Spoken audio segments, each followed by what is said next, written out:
Ecobici HSBC, más de 100 millones de kilómetros recorridos, conectando a la Ciudad de México. Presenta lo que hay que saber. Expansión Daily. Colegiaturas privadas suben casi 6% anual y presionan escuelas y familias. Sheinbaum y Trump coinciden en la final del Mundial tras año y medio de diplomacia telefónica. Y España es el campeón del Mundial 2026. Es lunes 20 de julio, yo soy Alberto Verduzco y esto es Expansión Daily. Expansión Daily. Toda la información en voz de los editores de Expansión. Expansión Daily. Lo que hay que saber.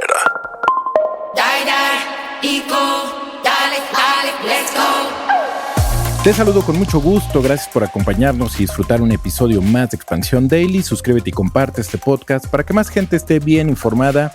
Hoy está conmigo Ari Ortega, coeditora de Expansión Política, y más tardecito nos enlazamos también con Tlatuani Carrera, editor de Sports Illustrated México, para que nos dé los pormenores del gran evento que ayer concluyó. Ari, también al ratito vamos a estar platicando eso, pero ¿qué te parece si de entrada...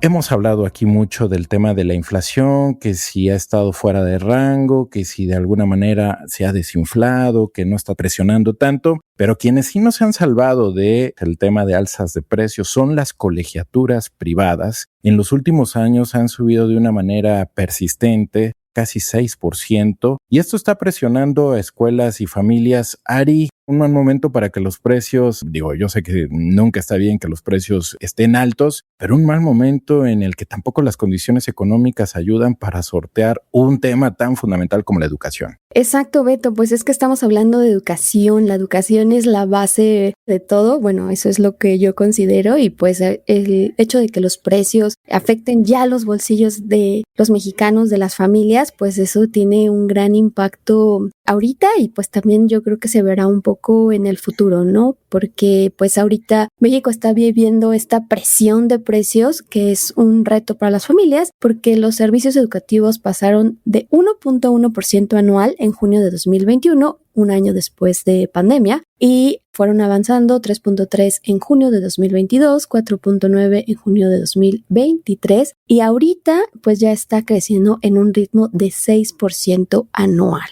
Si consideramos que el objetivo del Banco de México es que los precios estén en 3% y se da un rango de tolerancia de más o menos 1, esto quiere decir que podría, aguantar hasta un 4%. Si estamos hablando de que desde 2024, 2025 y ahora en 2026 los precios o la inflación de la educación privada ronda el 6%, pues sí está muy, muy por arriba de ese nivel óptimo, ese objetivo que busca el Banco de México. Y fíjate, Ari, que una de las cosas más importantes o de uno de los análisis que destaca el Banco de México sobre el tema de las universidades privadas es que esta presión que están resintiendo viene más por el lado de los costos que por el lado de la demanda. ¿Esto cómo lo tenemos que interpretar? Tú sabes que a raíz del tema de la mejora del salario mínimo, muchas empresas pues han visto cómo su nómina se ha encarecido. Bueno, pues está pasando lo mismo con la educación privada. Hay mucha gente que está muy contenta de que tenga una mejora en su salario, pero también esto pues ha traído presiones para las empresas que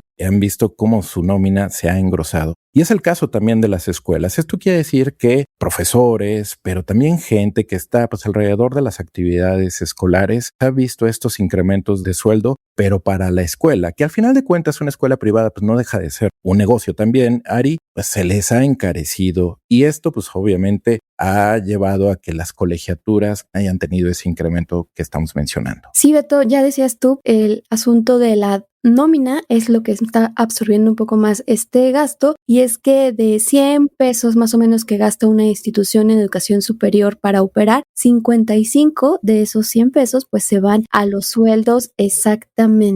¿Y sabes cuál es el gran problema, Ari? El tema es que las escuelas podrían tomar la decisión de, congelamos las colegiaturas, aguantamos y absorbemos, el costo de tener una nómina mucho más alta y no la trasladamos a los padres de familia o a los tutores, que son los que terminan por pagar las colegiaturas, pero eso significa que la escuela por sí misma va a recibir menos ingresos. ¿Y esto qué significa también? Pues que tiene menos recursos para mantenimiento de sus aulas, de sus laboratorios, de sus espacios de áreas recreativas, y esto también va en detrimento de la calidad de la educación. Exactamente, Beto, porque bueno, ya lo vimos en pandemia, muchas de las familias decidieron sacar a sus hijos de las escuelas justo por los costos que esto implicaba en ese momento complicado, y ahorita que estamos ya preparando el próximo ciclo escolar, yo creo que hay que pensarlo más, ¿no? Aunque quieras, necesites tener a tus hijos en una escuela privada, que lo desees, pues a lo mejor ya no te va a alcanzar, aunque pues esa es una de las mejores opciones, porque los estudios de OCDE o de diferentes instituciones, evaluaciones que se hacen, muestran que sí hay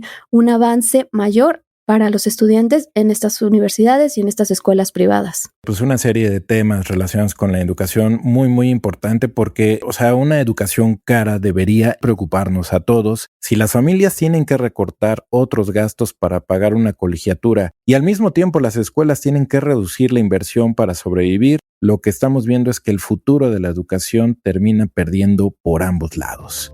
Ari, ¿qué te parece si del bolsillo de las familias ahora pasamos al bolsillo de todos los consumidores? Malas noticias porque, creíamos que el acuerdo entre Estados Unidos e Irán iba a traer ya un poco de estabilidad en los mercados en general, sobre todo en el mercado del petróleo. Lo cierto es que, pues esta incertidumbre que nos va a estar acompañando, estos estira y afloja que son comunes en la geopolítica, ahora ponen en riesgo 20% del petróleo mundial y lo más peligroso, porque además creo que eso lo resentimos todos, puede presionar el precio de las gasolinas.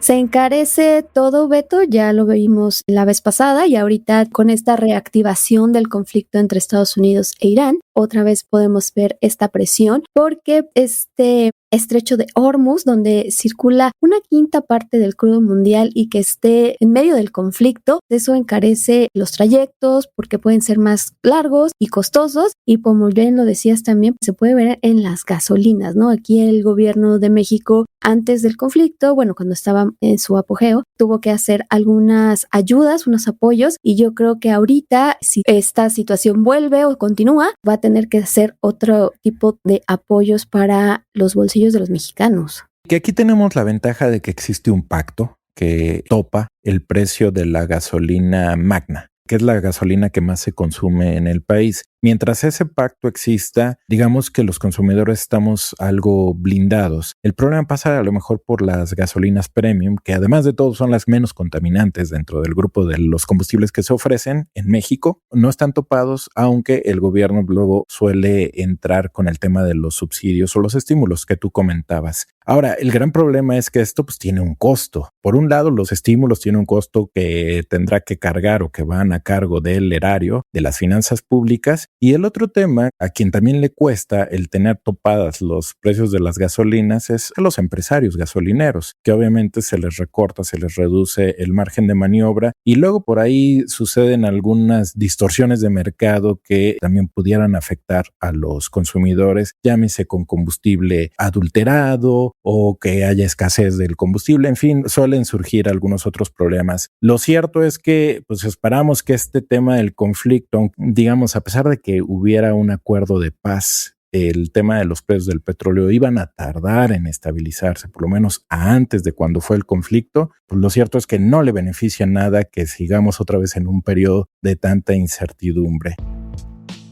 Ari, ¿qué te parece si ahora vamos a un escenario más nacional? Muy interesante porque tú recordarás que la FIFA invitó a la presidenta Claudia Sheinbaum al partido de inauguración, como lo hace en cualquier mundial, siempre invita a los jefes de Estado. Se le invitó y la presidenta dijo que no, que era un evento demasiado pretencioso y ella prefería mantenerse al margen. Lo cierto es que ayer en la final de la Copa del Mundo, la presidenta estuvo presente junto con Donald Trump y el primer ministro de Canadá. Al final la convencieron de ir al mundial.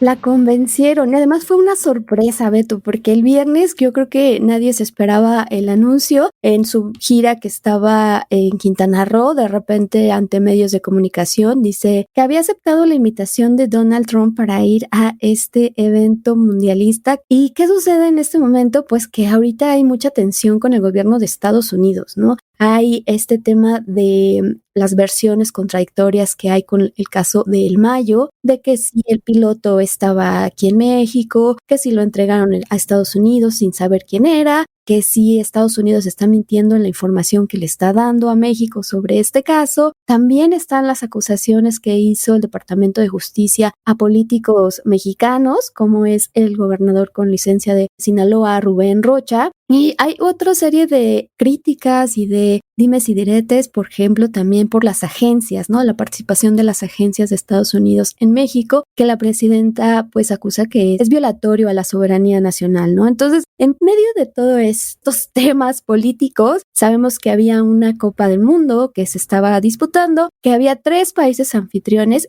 y solamente se habían visto en el periodo de sorteo, ¿no? Que fue el 5 de diciembre. Y ahorita pues ya en una posición más solemne con una invitación y esperando también yo creo un encuentro con el presidente Donald Trump, porque en este periodo casi 18 meses en los que han coincidido los dos ya como gobernantes, no se habían podido ver, ¿no? No han podido tener un encuentro para hablar de todos estos temas de relación bilateral y solamente habían tenido 14 llamadas. O sea, toda la política que habían hecho la habían hecho a través del teléfono, del celular. Y entonces ahorita este encuentro yo creo que sí es simbólico por todo esto que comento. Sí, totalmente. Y también en medio de lo que es la revisión del tratado comercial del TEMEC, bueno, hubo oportunidad de ver a los 3 jefes de Estado, les decíamos Donald Trump, muy discreta, digamos, la participación de la presidenta Claudia Sheinbaum. En algunos momentos se podía apreciar en la pantalla que platicaba sonriente con el primer ministro de Canadá, Mark Carney. Al final, bueno, también ella estuvo en la ceremonia de premiación de las 2 selecciones, tanto de España como de Argentina, pudo estrecharle la mano a jugadores y cuerpo técnico. Al final, digamos que la participación muy discreta, pero como bien lo platicaste, detrás de ella una serie de polémicas, controversias por una decisión que no fue sostenida, como la dijo cuando se le fue invitada al partido inaugural. Cosas que pasan en la política, tú lo sabes. Pero ¿te parece si mejor cerramos este episodio ya que andamos metidos que con el tema del mundial, que por supuesto nos unió, nos emocionó y que desgraciadamente ayer cerró su capítulo con una gran final?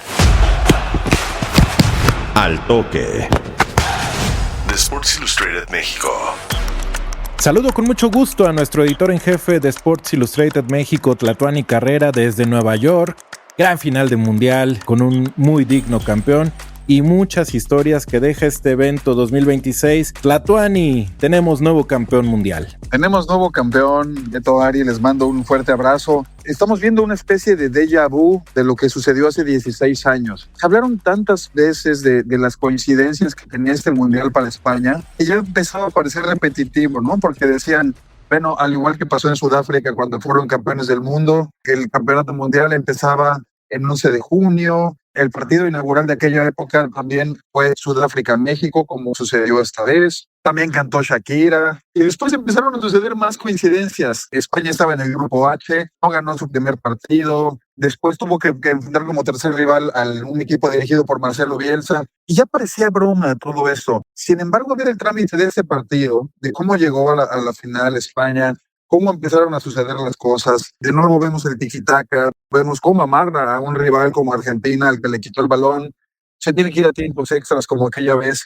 Así que parecería que los astros estaban alineados de la misma manera para los españoles. Oye, Tlatuani, pero abrumador el dominio español. O sea, cuando veo las estadísticas, 20 tiros de España, Argentina solo 3. Pero si nos vamos a tiros a la portería, España 12, Argentina 0. Pases 858 de España, Argentina 456. Es una barbaridad la diferencia que vimos en la final. Muy extraño lo que ocurrió con Argentina, pero muy inteligente y una gran estrategia táctica de los españoles que ya lo habían mostrado contra Francia lo repitieron contra Argentina, tal grado que hoy podemos hablar de una España campeona que además anuló a grandes jugadores como Mbappé, como Messi, y además un portero que solamente recibió un gol en todo el torneo. Ahí es donde nos dimos cuenta de esto que dices, Beto, cuando te preguntas, después del gran torneo que había tenido Lionel Messi, porque hay que decir que tuvo un torneo destacado, ayer no lo vimos. Había un estadio copado por 70% de argentinos, que tú sabes que es una hinchada muy animada, que todo el tiempo canta, que todo el tiempo está apoyando a su equipo. Sin embargo, como su equipo no tenía el balón en gran parte del partido, el estadio estuvo muy silencioso, es decir,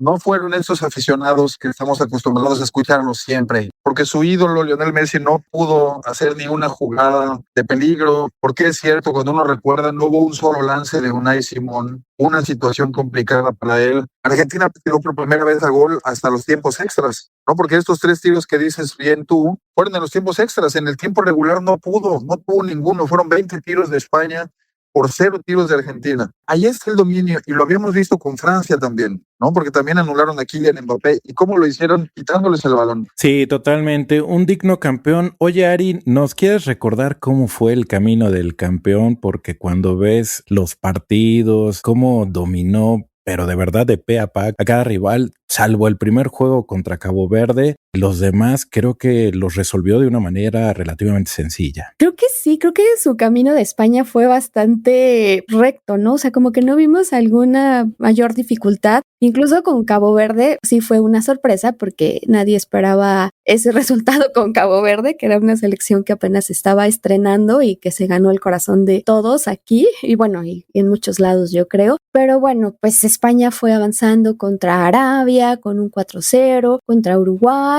un 1-0, Austria, Portugal, hasta Bélgica fue donde ya le metieron un gol nada más, que fue el único gol que registró en este campeonato, pero pues ya con Francia y Argentina demostró que la selección estaba bastante preparada y también con una buena defensa, ¿no? Sí, un gran camino el de España, Ari. Oye, Tlatuani, y yo quisiera que nos dejaras una reflexión de lo que deja este mundial. Al final fueron 104 partidos, 308 goles. Si vemos el promedio de goles por partido es de 2.96, solamente por debajo de lo que se registró en México 70. O sea, desde México 70 a la fecha no había un mundial con tantos goles como este. ¿Qué impresión te deja, qué reflexiones te deja un mundial tan sui generis y tan especial que, desgraciadamente para los amantes del fútbol, ayer llegó a su fin? Sí, es un mundial que tenía muchas preguntas abiertas antes de comenzar. ¿Cómo iba a ser la logística en 3 países? No, pero además en 3 países tan grandes, porque no es lo mismo 3 países europeos que aglutinar a Norteamérica para hacer un mundial.